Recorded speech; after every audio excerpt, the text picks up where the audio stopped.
Unaona Cherotoi ni kufunga hivi ili isuie tena upande wa nyuma. The chest area is then covered with a well-fitting frontal piece, one made from dried and dyed goat skin. It is known as a lecho. Her waistline is highlighted by wearing koyo sonon, a traditional belt, and the more the better. Msichana hapo kwetu kingarisha namna hiyo, watu huko machirani wanaanza kuweka ile booking. Sasa hii ni kutoka kwa miti. Kutoka kwa miti nimetengenezea msichana wangu ili ionekane ni mrembo.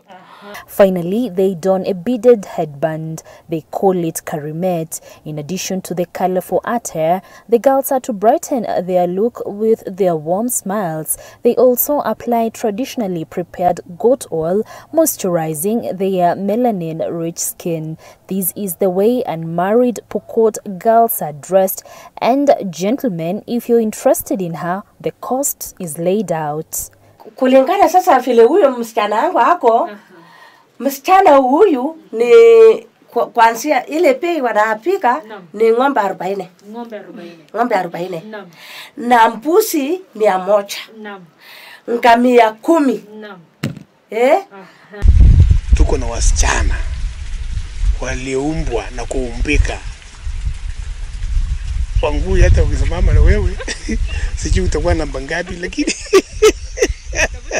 Lois Wangoi, Ntv, in the county of West Pokot.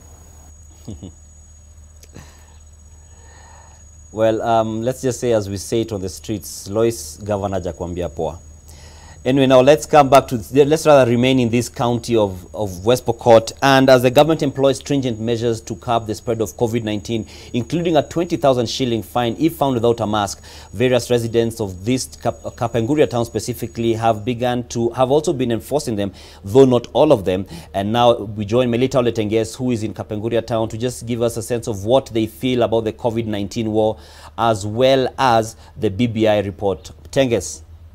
Yes, indeed, Dan. It's not so long ago since the Inspector General of Police, Hilary Mutyambai, announced that Kenyans who are found in public without a mask will be charged a fine of 20,000 shillings. All this is actually to ensure that Kenyans follow the set guidelines by the Ministry of Health of wearing of masks and, of course, keeping social distancing, this to stem the spread of the virus in the country. But the numbers have been surging, and of course has caused an alarm among the residents of this country. But allow me now to speak to some residents of Kapenguria, this is in West Pokot, just to get their sentiments about the set guidelines by the government and how they are actually observing it. So asante sana kwa kujiunga nasi katika NTV. Ukianza na jina lako tu, pengine utueleze maoni yako kuhusu jinsi ambavyo mnaweza kuzingatia mambo yaliyowekwa ili kupunguza usambazaji wa ugonjwa wa corona. Iko vipi? Basi kwa majina naitwa Benjamin Luponya Ngarasia, mimi ni mkaaji wa West Pokot County. Mimi nataka niseme ya kwamba kwa mambo ya changa ya corona kwa sisi kweli kabisa imetuletea shida, kwa sababu sisi kama wa Pokot hatujazoea kujichunga kwa hii changa ya corona. Mimi ningeomba serikali ya kwamba tunaomba national atusaidie mambo ya sanitizers. Kuna vitu mingi ambayo hatujazoea kutumia kwa hii ugonjwa. Hii ugonjwa ni hatari. Mimi ningeomba ya kwamba serikali ya national hata mambo ya kusunguka kwa siasa kufanya nini imetuchangia kabisa kwa meetings, na tunaomba ya kwamba kuna askari ambayo anasunguka kukamata watu na kupika watu na kufanya maneno kama hiyo. Hiyo ndio tunaomba kama sisi wa Pokot. Yes. Shukran sana. Allow me to speak to one more resident here concerning the COVID-19 guidelines, as well as just touch on the BBI report and their sentiments about it. Shukran sana kwa kujiunga nasi. Pengine ukianza na jina lako tu kisha utueleze pengine maoni yako jinsi mnazingatia mambo yaliyowekwa ili kupunguza usambazaji wa ugonjwa wa corona. Vipi? Okay, majina langu ni Masharukana Debayo. Mimi ni mkaaji wa West Pokot County hapa Kapenguria. Naona mambo ya COVID-19 nimeangalia kabisa, na katika pembe zote za West Pokot County border naona mambo ya usafi kuhusu mambo ya COVID-19 inaendelea vizuri. Unapata tangi kwa kila pembe ya West Pokot. Poda sote zimewekwa pamoja na sanitizer. Kile kitu tulikuwa tunaomba serikali ya kule juu watu support kabisa kwa mambo ya barakoa na mambo ya sanitizers, sikuje kwa wingi, lakini hata ukiingia katika sehemu hii, hata ukiingia kwa kila duka katika West Pokot County, kila mmoja amejipanga kuhusu hii mambo ya COVID-19, na yale yenye tulielimishwa ya kutosha. Kile ambaye inatukera akili katika West Pokot, hii imechukuliwa, imekuwa tena ng'ombe ya watu ya kukamua. Unapata watu wengine hapa wanatumia cheo ama wanatumia njia zao vibaya kuumiza waraia kuhusu hiyo ugonjwa ya COVID-19. Asante sana. You've heard it from residents from Kapenguria County. This is in West Pokot, saying that they are actually following and observing the set guidelines by the government in stemming the spread of the virus. You've not had enough time to talk about the BBI report, but we will be following up on this and just get the feel on the ground about how they are responding to this report. Over to you, Dan Mwangi.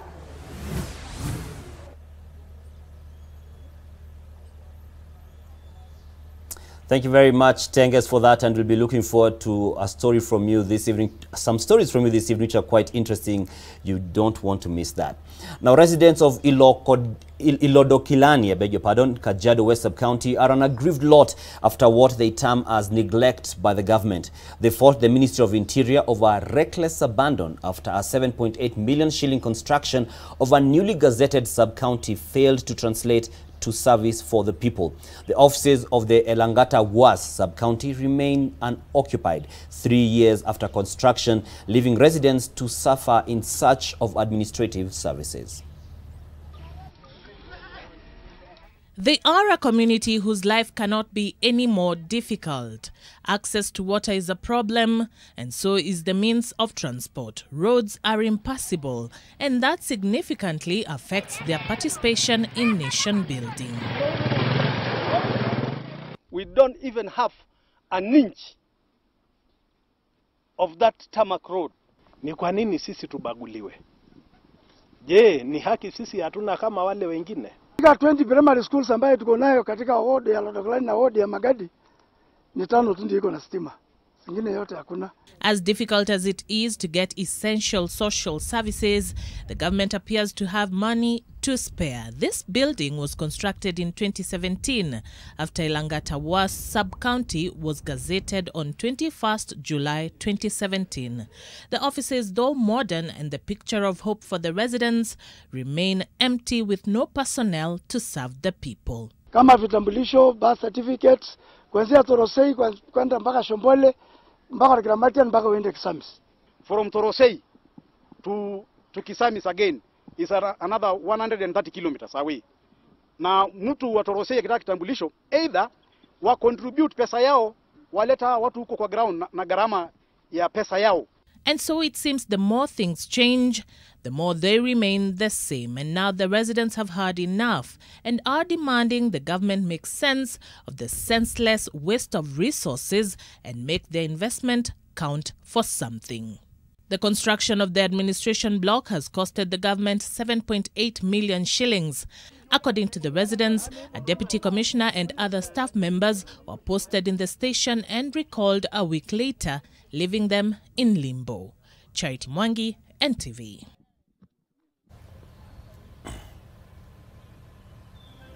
We'll take a short break on NTV at 1 with Shuja Kongo Karomba, but when we come back after the break, we shall be opening doors with Shuja Jomo Kenyatta. We'll be back after this. Stay tuned.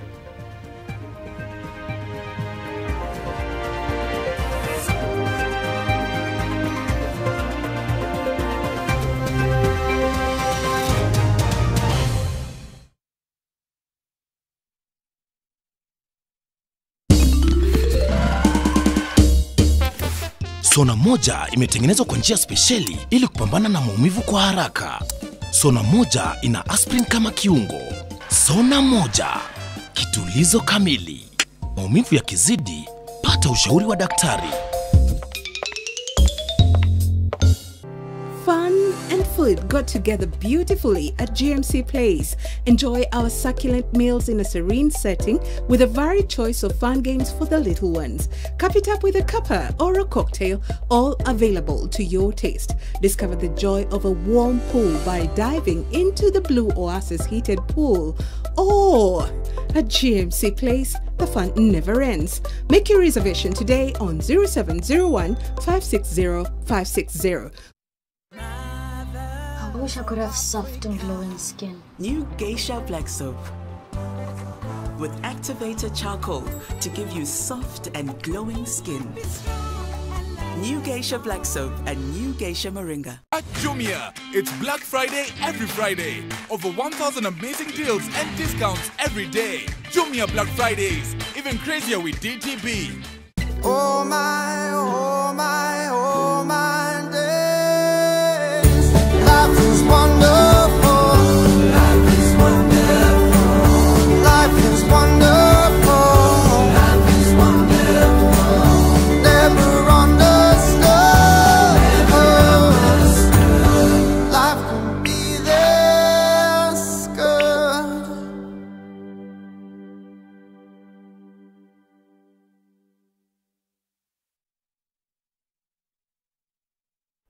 Parenting is all about learning when to be tough and when to be gentle. Tough, gentle. But when it comes to fever, you need to be both. Panadol Baby and Infant starts to work on fever in 15 minutes and is gentle on the tummy. Tough call. Panadol Baby and Infant. Tough on fever, gentle on your child.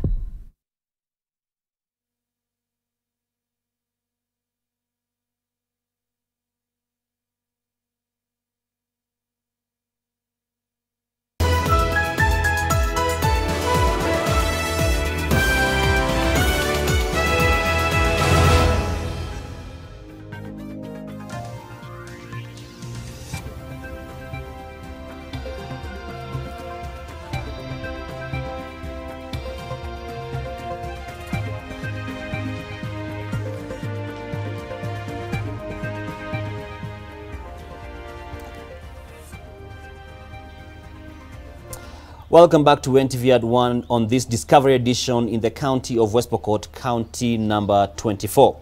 Now, fighting between Ethiopian government forces and rebellious northern leaders could spiral out of control and war crimes may have been committed, the United Nations said, as repercussions spread around the volatile Horn of Africa. Meanwhile, thousands of more refugees have fled fighting in northern Ethiopia's Tigray region and crossed into neighboring Sudan as fears grow that conflict between national and provincial forces could prompt a severe humanitarian crisis. As many as 10,000 Ethiopians are now thought to have already crossed the border in the last 2 days, and aid officials say hundreds of thousands more are likely to leave their homes if the conflict, now entering its second week, does not end. The 10-day conflict in Tigray region has killed hundreds, sent refugees flooding into Sudan, and raised fears it may draw in Eritrea or force Ethiopia to divert troops from an African force opposing Al-Qaeda-linked fighters in Somalia. With a communication blackout in the region, the accounts by the exhausted and terrified refugees pouring across the remote frontier in neighboring Sudan provide some of the first eyewitness accounts of the week-old conflict. Many of the refugees appear traumatized by the sheer intensity of the bombardments they say were carried out by the Ethiopian army. Sudanese frontier officials described hungry and tired children as well as casualties from the fighting arriving in Sudan after a difficult journey. It may also blemish the reputation of the Prime Minister who won a Nobel Peace Prize for a 2018 peace pact with Eritrea. The Prime Minister says the operation is in response to attacks on 2 federal military camps who once dominated Ethiopian politics and claimed they have been sidelined. The United Nations Rights Chief Michelle Bachelet on Friday warned of possible war crimes in the region, while the UN Special Advisor on the Prevention of Genocide condemned reports of targeted attacks against civilians based on the ethnicity or religion. We hope for peace in Ethiopia. Now let's move to sports. In the 2017 1500 world champion Elijah Manangoi has been banned for 2 years by the Athletics Integrity Unit for whereabouts and failures, which is a breach of the World Athletics anti-doping regulations. Now, the 27-year-old is now set to miss the 2020 Olympic Games in Tokyo, having missed 3 doping tests. Manangoi was provisionally suspended in July for the violations, and the AIU said his ban will come into effect from the date of his third whereabouts failure, where that is from 22nd December 2019. 12 Kenyan athletes have been banned for anti-doping violations in 2020 alone, a list that includes former London Marathon winners Wilson Kipsang and Daniel Wanjiro.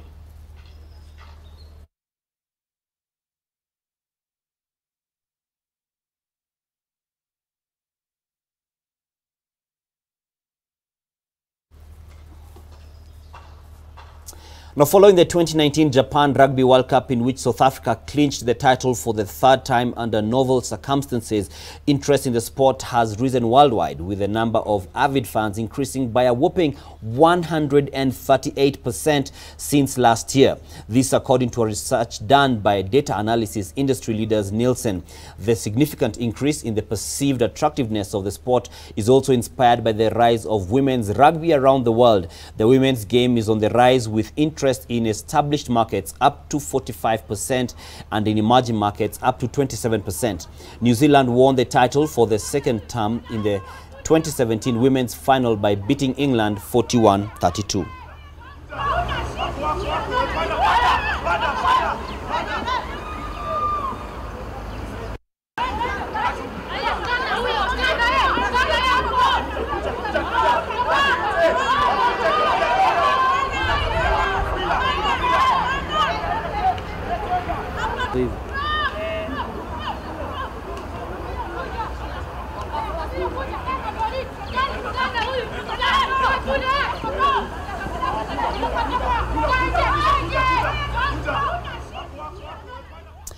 Now, when you go to Rome, do as the Romans do, and no one does it better than Kenyan politicians, blending in that's what they call it rather, and it doesn't matter how ridiculous or absurd it may sound, as long as they are noticed. They all seek some kind of validation, and as Emmanuel Juma reports on Bullseye, some made attempts to sing themselves to prophethood with little success. But that is what I'll be leaving you with as we close NTV at 1 from the county of West Pokot, where we've been having backdrops of some of the Shujaz from the struggle, those who were detained in Kapenguria, the Kapenguria 6. We've been having Shujaa Jomo Kenyatta, and now we also remember we have Shujaa Paul Ngei, who was also among the Kapenguria 6, and there's one of the cells that was separate from the rest, and this is Shujaa Acheng Oneko. And why it is separate is one of the things that Nuru Abdulaziz and Olive Barrows are going to be explaining to us in their stories tonight on our broadcast. And like we've said in the Bullseye, when you go to Rome, you act like the Romans. We shall be giving you a lot more of what this Rome for us, that is West Pokot, has to hold in terms of its culture, diversity, and a lot more. My name is Dan Mwangi. Have yourself a great afternoon, and see you in the evening. Enjoy your Bullseye.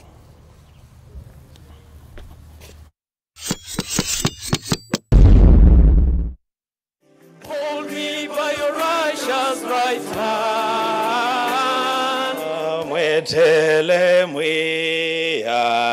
And the rivers of Babylon, there we sat down. Bullseye is Got Talent Season 4.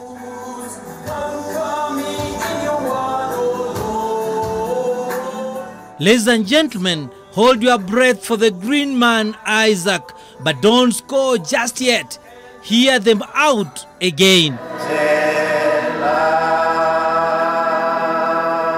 There we sat down. Hey. Let the people decide. But this is Kenya.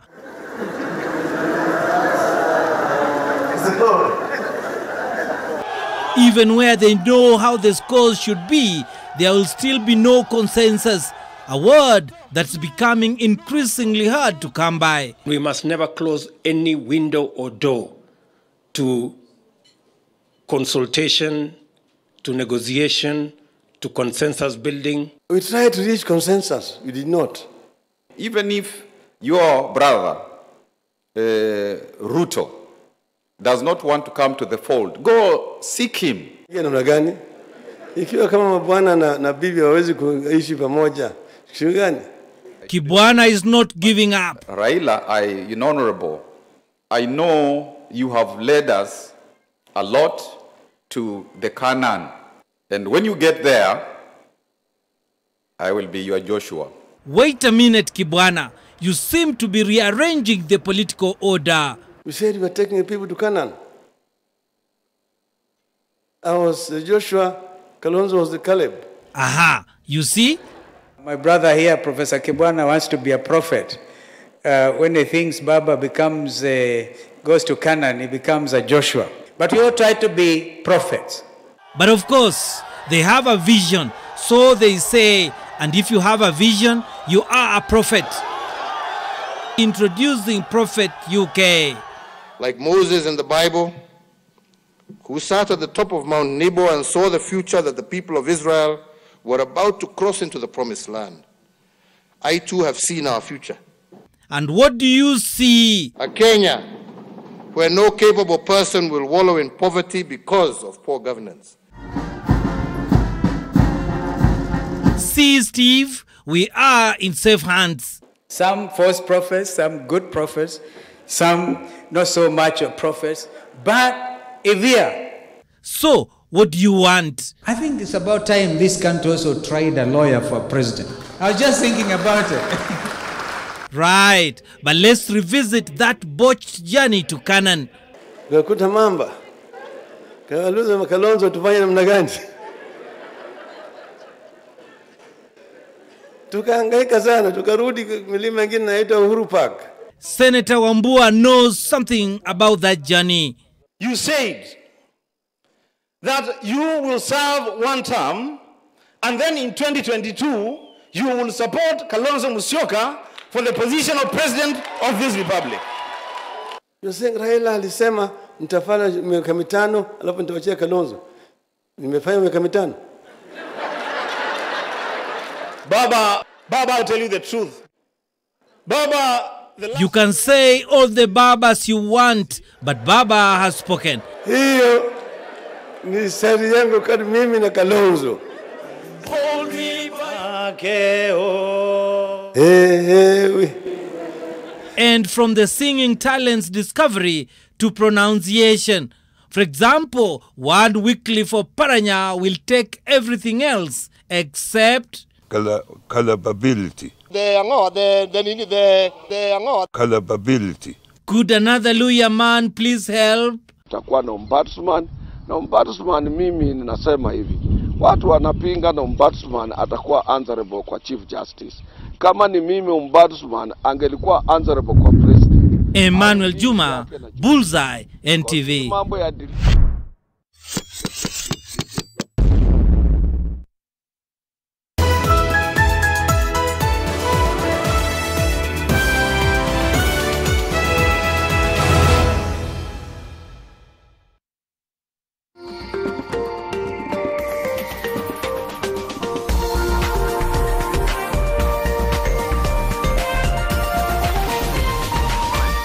This is NTV.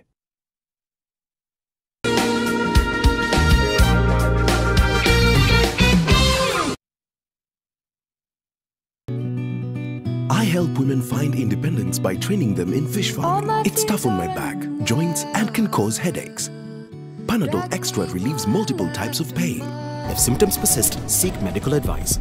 When the world changed, it made us go back to the simple joys and love the little things even more. Like